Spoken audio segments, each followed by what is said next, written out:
Okay, we're here today in front of the Hillsborough County Courthouse, the old Hillsborough County Courthouse in Tampa, in front of the Confederate monument.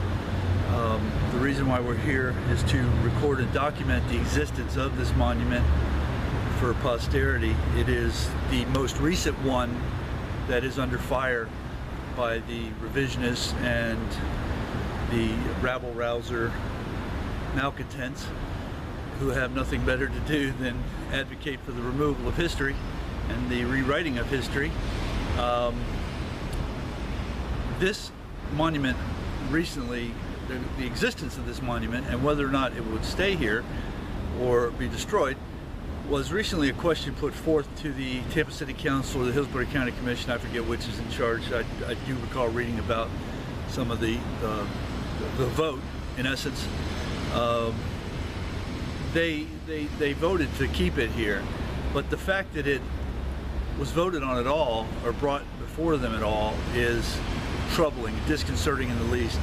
It shows that, it demonstrates to me at least, that this is the next one on the hit list, and they'll keep working until they get it. The politicians that want to please everybody's are too afraid to stand for anything, and they certainly won't stand for this. They'll give in. As we've learned in history, the worst thing you can do to any bully or any group of bullies is to give in to them. But we continually demonstrate our inability to learn that lesson. We show that that lesson never has sunk in, never will sink all the way in. It's something that we constantly do. We consistently give in to the bullies, or we try to reason with them or whatever. Rather than just saying, oh, sorry, it's not happening, we continue to try to appease them, and that's what we've done here. We're just going to show as much as we can of this monument in detail, and again, record it for posterity. This video, I'm sure, will outlast the destruction of this video, about this monument. The monument itself is made of, looks like granite, marble, or some sort of stone, so it will not, it's not like bronze where it'll just detach with a couple of bolts and they can lift it off.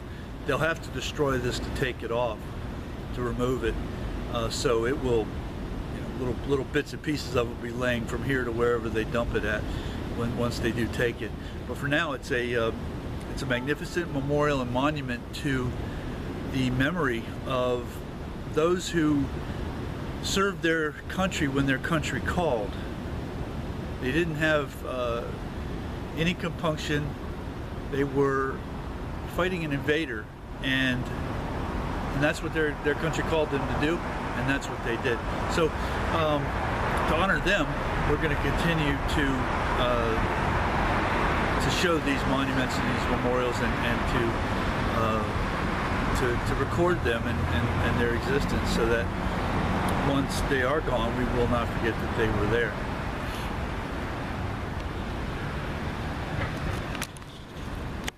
Without detaching this thing, we're going to show, first of all, we're going to show some of the detail of this first one.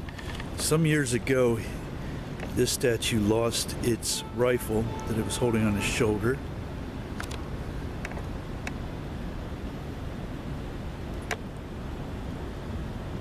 Excellent detail. Don't think that can be read from here, so we are going to go ahead and detach.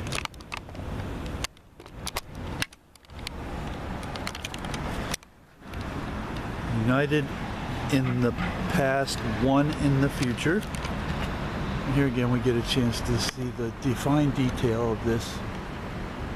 And this is supposed to represent the, if memory serves, the soldier going off to war, and the other one shows him coming back bloodied but unbowed. This is clearly a wounded soldier. His musket is now being dragged. His clothes are in tatters. His shoes have holes in them. His hat is off. He has a bandage around his head, and he has a downcast look. So not only is he a defeated soldier, and a wounded soldier, but he is resigned and certainly disappointed. He's missing a button on his coat. He's resigned to the fact that he fought the good fight and was not able to prevail. And this says, "Lest we forget." Okay, and this is not theirs the rush of maddened wrath that reckless sundered ties of blood, but honor's beacon showed the path where dauntless duty stood. Through famine years they followed far where her unswerving banners led. Beyond her glory flames tip star, behind her honors dead. The years their slow procession keep, the banner barred with red is furled, but now its gray-clad soldiers sleep, the heroes of a world.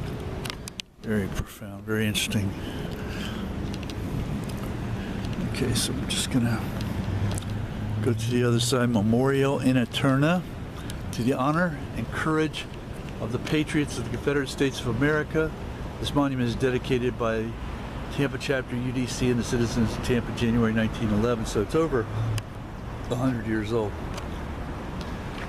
And there's our flag that we see.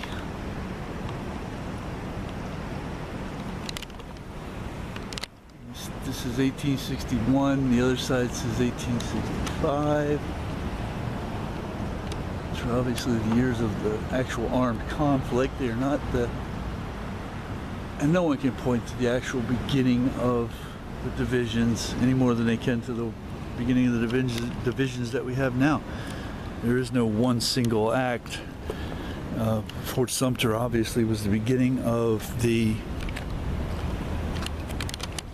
armed conflict, and the surrender of Lee at Appomattox is generally considered the end of the war. However, armies continued to fight for a month or so after that. Johnston, I don't think, surrendered until the 30th of that month. But once everybody heard that Lee had surrendered, that was pretty much it. And that's why that's considered the last day of the war. But